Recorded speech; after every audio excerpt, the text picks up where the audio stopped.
इतने बड़े बाकी बेटी होने के बावजूद इतनी मेहनत करती हूँ। आज करीम चला रही हूँ और नेटसोल टेक्नोलॉजीज में मैं एज अ ड्राइवर काम कर रही हूँ। एक तो जालिब साहब ने आपके लिए एक नज़म लिखी, मेरी बच्ची मैं आऊँ ना आऊँ आने वाला ज़माना है तेरा, तेरे नन्हे से दिल को दुखों ने मैंने माना कि है आज घेरा, आने वाला ज़माना है तेरा। सारे सियासतदान जो पार्टी आ जाती है जो चली जाती है सारे माशाल्लाह से अपने असेंबली हॉल में जालिब साहब को पढ़ते हैं। हर इंटरव्यूज़ में मैंने यही कहा कि जालिब साहब के नाम पे कोई सड़क होनी चाहिए, कोई लाइब्रेरी होनी चाहिए, उनका कलाम शामिल निसाब होना चाहिए, उनके नाम पे कोई शेयर होने चाहिए, उनके नाम पे कोई एकेडमी होनी चाहिए, उनके मज़ार को रुतबे का नाम देना चाहिए। और मज़ार भी मैंने बनवाया। ये जगह जालिब साहब के दोस्तों ने खरीदी थी, जालिब साहब के मुशायरे से पैसे इकट्ठे हुए थे, तो इस जगह के ऊपर LDA ने कब्जा कर लिया था। शुक्रिया अदा मैं करना चाहूँगी चौधरी परवेज इलाही साहब का, अच्छा चौधरी शुजा साहब का। 15 दिन के बाद चौधरी शुजा साहब ने हमें मेरी वालदा को बुला लिया LDA प्लाजे में और ये जगह दे दिया ना। मैं असल में एक PCO के ऊपर जॉब करती थी।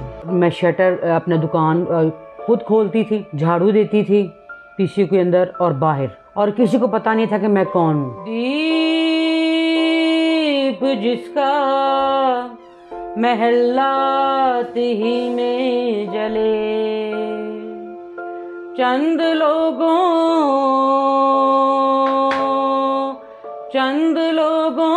की खुशियों को लेकर चले, वो जो साए में हर मसलहत के पले, ऐसे दस्तूर को सुबह बेनूर को मैं नहीं मानता, मैं नहीं जानता। जी अस्सलाम वालेकुम, मैं हूं आपका मेज़बान इमरान जलील और आप देख रहे हैं मेरा YouTube और Facebook चैनल। जी कर देखा है मर कर देखा है, जी कर देखा है मर कर देखा है, हमने सब कुछ कर देखा है, हमने सब कुछ कर देखा है। इस बस्ती में जालिब, इस बस्ती में जालिब झूठ का सर ऊंचा देखा है।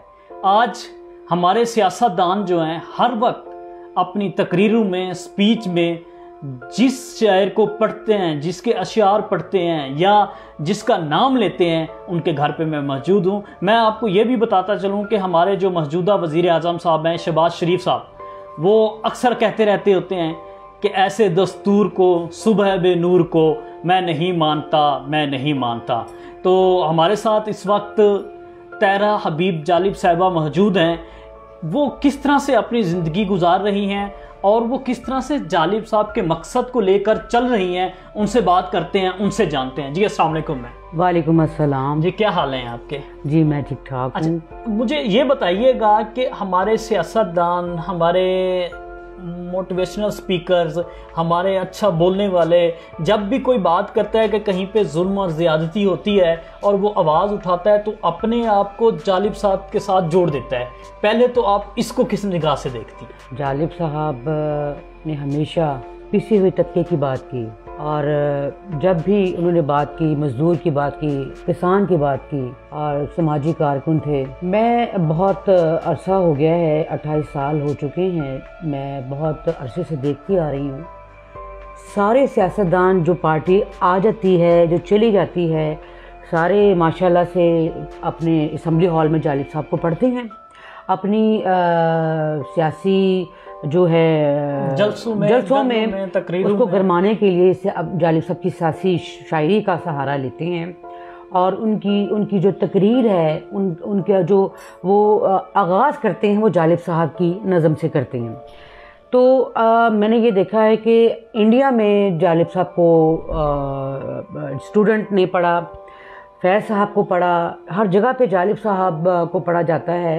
कोई उनका कोई मसला हो जाए, कोई प्रॉब्लम हो जाए, कोई मुसीबत हो जाए, कोई एहतजाज हो, तो किसी की मतलब आवाज़ उठानी हो तो वो जालिब साहब को या फैज़ साहब को पढ़ते हैं। यहाँ पे पाकिस्तान में हमारे वलीद इकबाल साहब, इलाम इकबाल साहब के पोते, माशाल्लाह से क्या बात है। मैं बड़ी मुझे हैरानगी भी हुई और बड़ी खुशी भी हुई कि जालिब साहब को सब लोग पढ़ते हैं और अपने हीरोज़ की कदर नहीं है यहाँ पे। आपने हमें जब लोकेशन सेंड की ना जी, तो जब हम आपके पास आ रहे थे तो यकीन मानिए, अब मैं थोड़ा सा अपने साथ जो प्रोड्यूसर था, कैमरामैन था, उसको देख के ये बात कर रहा था कि हम जिस रास्ते में लाहौर में जहाँ पे जा रहे हैं, ये इन्हीं रास्ते इलाके में क्या जालिब साहब की बेटी का बनता है रहना। ये जो मकान है जालिब साहब के दोस्तों ने मिल के, ये जो जगह जिस जगह पे मैं बैठी हूँ, ये Mustafa Town, Wahdat Road Mustafa Town में, ये जगह जालिब साहब के दोस्तों ने ख़रीदी थी। जालिब साहब के मुशायरे से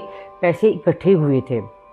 95,000 का एक कनाल का ये प्लॉट था और जालिब साहब के दोस्तों ने जालिब साहब की बेगम के नाम पे ये प्लॉट लिया था। ठीक है जी। और शुक्रिया अदा मैं करना चाहूँगी चौधरी परवेज़ इलाही साहब का, अच्छा, चौधरी शुजा साहब का, अच्छा, कि उनके दौर में तब ये जगह जब हम बेगम जालिब के नाम पे ले ली थी जालिब साहब के दोस्तों ने, तो इस जगह के ऊपर LDA ने कब्जा कर लिया था। मैं असल में एक PCO के ऊपर जॉब करती थी। ये किस सन की आप बात कर रहे हैं? ये तकरीबन 8 से आप लगा लीजिए 20 साल पहले की। 20 साल पहले आप हबीब जालिब साहब, जिनको हर सियासतदान पढ़ता है अपनी सियासत चमकाने के लिए, उनकी बेटी एक PCO पे काम कर रही है। बिल्कुल, मैंने 2 साल कैद काटी PCO के अंदर। ठीक है, मैं घर से PCO तक जाती थी पैदल। ठीक है, 4-5 मील का रास्ता था। आशकाबाद चौक में हम लोग रहा करते थे किराए के मकान में, और अपना यतीम खाने की बैक साइड पे मिल्लत चौक पे PCO होता था, वहाँ पे मैं पैदल जाती थी और मैं शटर अपना दुकान खुद खोलती थी, झाड़ू देती थी PCO के अंदर और बाहर मैं झाड़ू देती थी, और किसी को पता नहीं था कि मैं कौन हूँ। अच्छा जी, किसी को भी नहीं पता था मैं कौन हूँ। ठीक है जी। और 2 साल मैंने इस PCO को चलाया। ठीक है, और 200, 300, 400 जो भी जितने भी होते थे वो अपनी वालदा को ला के देती थी। वहाँ पर एक बंदा आया जालिब, मैंने क्योंकि जालिब साहब की तस्वीर लगाई हुई थी बीबी बेनज़ीर के साथ, वो उनको किताब पेश कर रहे हैं जालिब साहब बीबी बेनज़ीर साहिबा को। तो किसी बंदे ने आके मुझसे, मतलब वो जब फ़ोन करने के लिए आए तो उन्होंने मुझसे पूछा कि बीबी ये तस्वीर जो लगाई हुई है आपने, ये जालिब साहब की तस्वीर लगाई है, ये आपने क्यों लगाई है? तो मैं खामोश हो गई। मैंने बड़ा मतलब घबरा गई मैं कि ये बंदा जालिब साहब को पहचान गए तो ये मुझसे भी पूछेंगे आपने क्यों लगाई।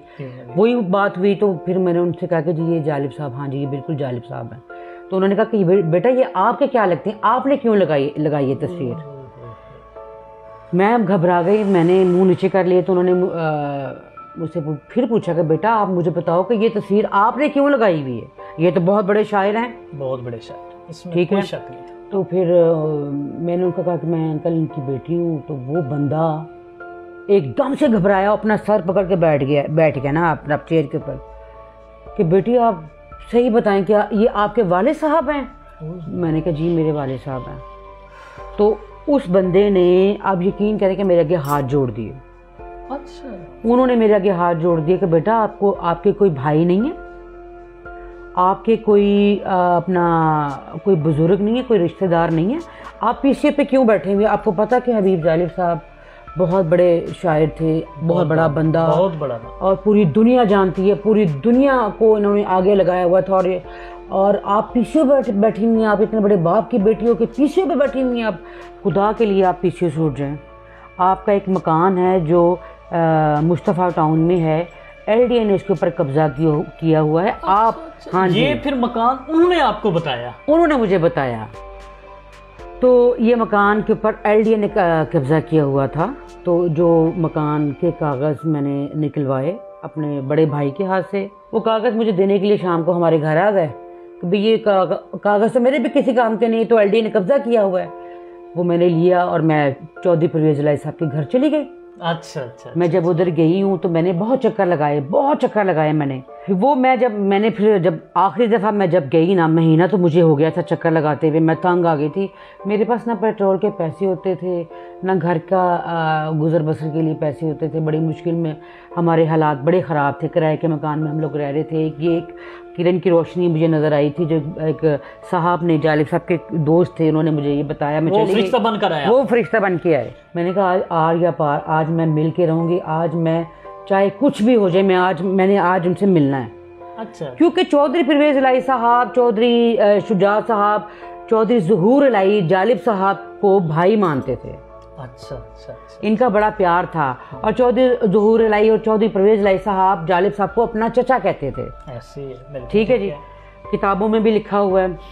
तो वो मैंने पढ़ा, तो मैंने कहा नहीं, ये मेरा काम ज़रूर करेंगे। मैं फिर उस दिन खड़ी थी अंदर, तो उन्होंने मुझे वही कहा कि वो तो अपना मीटिंग में बैठे हैं, वो तो नहीं मिल सकते, और वो 4-5 घंटे तक वो बिज़ी हैं, मसरूफ़ हैं, वो नहीं मिलेंगे आपको। अच्छा, बहरहाल मैंने ना बाहर निकल आई, और जिस तरफ चौधरी शुजा साहब बैठे हुए थे, वहाँ पे एक गार्ड खड़ा हुआ था पिस्टल लेके। जब मैंने गार्ड की तरफ देखा, गार्ड उस तरफ मुड़ा, मैंने उसको धक्का दे दिया। मैंने सोचा था, मैंने कहा आज आर या पार मुझे गोली मार दे, मैंने आज मैं चौधरी परवेज़ इलाही से या चौधरी शुजा साहब से मिलना है। मैंने जाके अंदर दरवाज़ा खोला, वो पुलिस वाला गार्ड मेरे पीछे भागा गन लेके।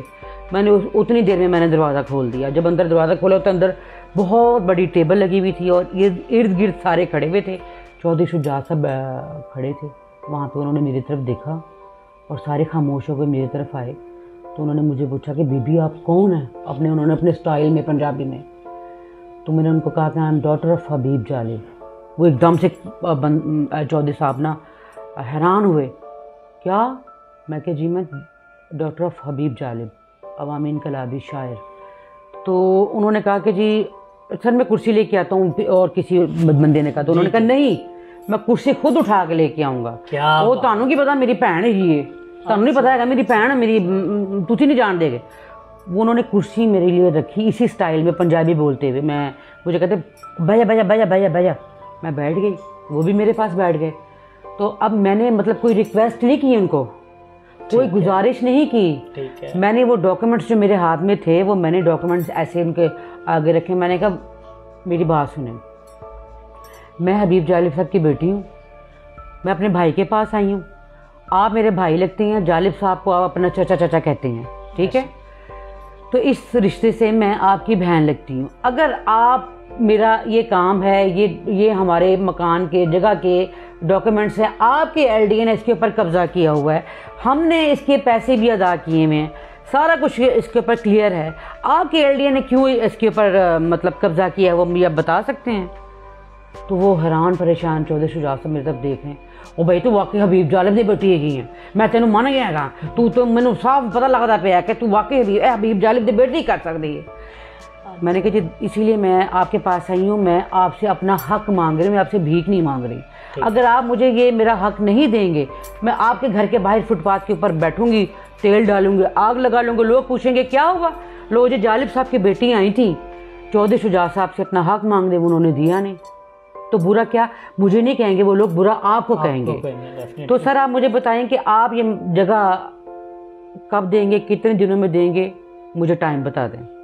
वो तो बड़े खौफनाक है कि भाई मैं तेन मन गया, मैं देख लिया, तू बिल्कुल तू जालिब साहब की बेटी, तू जालिब नज़र आ रहे बिचो मैनू बिल्कुल जालिब नज़र आ रहे। मैं कहा सर ठीक है, बिल्कुल सही आप बात कर रहे हैं, आप मुझे अपना नंबर भी दीजिए, मोबाइल नंबर, जो नंबर आपके पास है, जिस पे आप रिसीव करते हैं, बात करते हैं, वो नंबर आपने मुझे देना है। ठीक है। वो नंबर उन्होंने मुझे दिया। मैंने वहीं पे बैठे, मैंने कहा 1 मिनट ठहरे, मैं पहले फ़ोन करके देख लूँ कि ये नंबर पे बेल आती है, आप उठा, आपका नंबर है या कोई और नंबर दिया है। मैंने नंबर फ़ोन किया, उन्होंने देख लिया, देख लिया, आ गया नंबर। मैं तेनों मैं कि जी आप मुझे टाइम बता दीजिए अब कि कितने दिनों में आप हमारी जगह हमें देते हैं।